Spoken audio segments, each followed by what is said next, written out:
Happy July! I know that it's technically 9 days into July, but I was unwell for like a week, so we ignore that while I go through every book I want to read in the month of July. Every book I want to read in the month of June, the video I created for that, I actually read every single book that I set out to read, and I am so proud of myself that I actually read every single book on my TBR. I was going to do a video where I reviewed my books in June, but I've decided instead to do a video where I go through every single book I read from January to the end of June and ranking them from worst to best. So that will be my next video. That will be really good fun to make. But today I'll be going through the books I want to read in the month of July, immortalising it on the internet and making sure I actually read them. However, there is a kind of like divergence here in the books that I might read depending on a specific circumstance. I know, very mysterious. But without further ado, let's go through the books. I have already read one of these, which is Threadneedle by Carrie Thomas. Given that we are more than a week into July, of course I've already finished the book. This was for a book club I'm part of. It was a fantasy, magical, witchy type book that I actually think might have been better in October. I thought it was good, but I feel like maybe in October I would have enjoyed it more because of like, you know, the witchy vibes during Halloween season. But it was still a decent read. I won't go into much detail because I'll do a July wrap up, and technically this is my July TBR and not the books I've already read this month. The next one that I need to read is also for a book club I'm part of, and that is Misery by Stephen King. I've actually only ever read one Stephen King book, and that is The Institute, which I think I've got, I've got that here. So I read The Institute, I think it was last year actually, and I really enjoyed it. I know that it's not like a very horror type book. I think it's, amongst people I know who like Stephen King, they weren't huge fans of it. It gave me Stranger Things vibes, which apparently was the intention. I looked into it afterwards, and apparently it was supposed to be quite similar. I really enjoyed it, but I've never read any horror by him, which is, I feel, like his core genre. So I'm really excited to explore one of the books he's written for that, and if I enjoy it, no doubt I'll end up picking a lot of Stephen King books up for the month of October for some spooky reads. I can't believe I claim to be like an avid reader. I've not really read Stephen King. The same way that I claim to be an avid fantasy reader, and I haven't read Brandon Sanderson. Until now. I will be reading The Final Empire, which is the first book of the Mistborn trilogy, this month. And actually, I'm probably going to be starting this in the next day or two. I put a poll up on my Instagram asking what my next read should be, and this one won. So I'll be picking this up shortly, and I'm so excited to read it.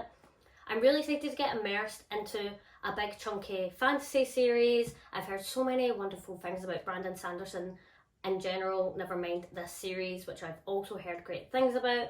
I have book 2 and 3 here too also, so if I really enjoy this book, there's a good chance that I'm just going to ignore everything else and binge it. I'd say like a 95% chance. But if it's feeling like a bit too much to binge given how thick they are, then I might end up reading other books on my TBR, which I've mentioned in here. So that's the little divergence where I might end up reading book 1 as well as book 2 and book 3, little chunky boys, for my July reads. But if I don't, then we'll be going through other books also. Other than that, the only other book I know I'll 100% be finishing, so other than Threadneedle, Misery and The Final Empire, is Atomic Habits by James Clear. I started this like a week ago, and I'm having to refrain from binging it, so I find it so nice and easy to read actually, especially for it being like a self-help, self-development book, and it goes through quite a lot of like the psychology and kind of like in a scientific kind of method, I guess, for developing habits. So it's not just kind of like a fluffy self-help book. It feels like it gives you actual step-by-step self-development tools that you can bring into your day-to-day life for you to improve upon yourself and create better habits. So I'm wanting to go through this slowly and digest all of the information from it and actually implement it. So I'm making sure I only read about like a chapter at a time, but I'll be reading this throughout the month of July and probably will finish it during this month also, but that's a book I'm trying to not go through quickly. So other than those, we're going to go for the books that I might read this month, and that depends on whether or not I binge read Brandon Sanderson. So the first one is The Miniaturist by Jessie Burton. I did a video where I went through the first, like the opening sentences of books on my TBR, and this one ranked very highly. I really loved the first sentence of this book, and it's historical fiction. I've been on like a little historical fiction kind of binge. Historical fiction and fantasy have been like my main genres in general, but especially this year. So I've been really excited to pick up another historical fiction. When I'm looking at my TBR, it's the historical fiction and the fantasy books that are kind of like sticking out to me. And on that note, the other book that I might be reading this month is another historical fiction that ranked really highly on my opening sentence video. What are the chances? But yeah, this is The Nightingale by Kristen Hanna, and I know that this book is going to completely tear my heart out. It's based during the war.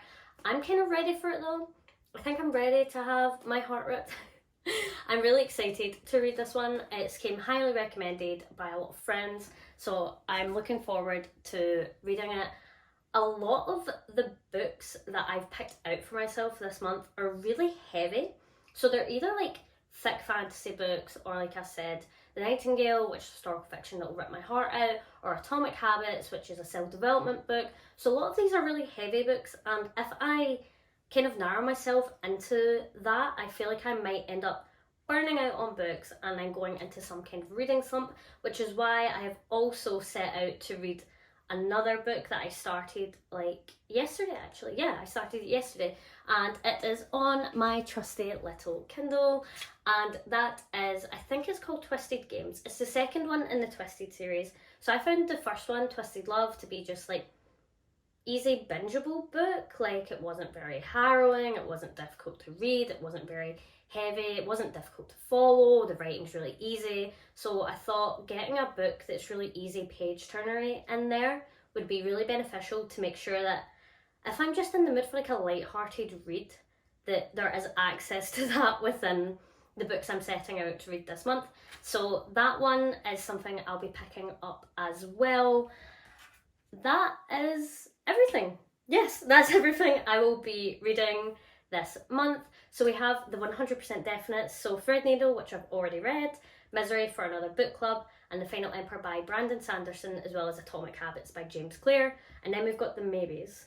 The maybes, which is Twisted Games. I might finish that, not sure. We've got The Nightingale and The Miniaturist, and if it's not The Nightingale and The Miniaturist, then it's probably book 2 and book 3 of the Mistborn trilogy, unless I completely deviate from my TBR, which is never off the cards really. Thanks so much for tuning into my video, going through my July TBR. I'm hoping that this ends up going the same way that my June one did, where I actually read the books that I set out to read. That was so exciting. I loved that so much. And thank you for listening to me rambling about my books yet again after my little illness hiatus. Thank you so much. Bye.